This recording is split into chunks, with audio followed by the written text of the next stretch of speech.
Vous l'avez évoqué, monsieur le député, ce matin en Conseil des ministres, nous avons pris la décision, et je l'ai proposé, de dissoudre 4 associations.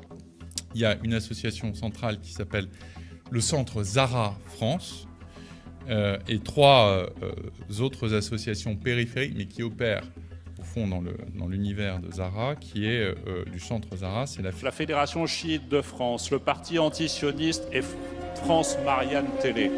Les événements qui ont abouti à la dissolution du Centre Zara, ainsi que la persécution dont ont été victimes ses anciens membres, trouvent un écho dans l'actualité internationale. Monsieur Yahya Gwasmi, ancien responsable du Centre Zara, avait donc vu juste en ce qui concerne le projet NEOM. L'Arabie Saoudite serait en effet sur le point d'annoncer prochainement que le véritable mont Sinaï se trouve sur ses terres, et non pas en Égypte comme il l'est communément admis actuellement. On a fait une conférence ici qui a ramené toutes sortes de religieux, de religions, d'horizons politiques, etc., etc. Et je crois que c'est ça qui fait mal.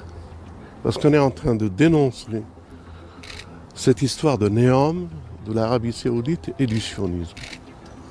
C'est un point fort que nous sommes en train de marquer. Les vidéos, ils sont à 400, 500 000 et ça dérange. Je vous conseille d'aller la regarder. Le mont Sinaï serait à l'endroit dit de Jebel al-Lawz, qui fait partie du périmètre sur lequel se construit le fameux projet NEOM. Welcome to NEOM! Après la décision du Royaume de s'ouvrir au tourisme en septembre dernier, des agences de voyage spécialisées dans les visites de sites bibliques fleurissent sur Internet et proposent des voyages en Arabie Saoudite afin de se rendre sur le lieu de ce qu'elles appellent désormais le véritable mont Sinaï. Cela explique d'ailleurs en partie pourquoi Riyad et Tel Aviv s'empressent de normaliser leurs relations, ce qui permettra aux nombreux touristes israéliens d'accéder à ce site. Les infrastructures touristiques gigantesques lancées dans le cadre du projet NEOM faciliteront grandement ce pèlerinage qui engrangera certainement une manne financière inestimable. La mégacité futuriste gérée entièrement par l'intelligence artificielle se construit donc bien à l'endroit même où les enfants d'Israël se rendirent en compagnie du prophète Moïse.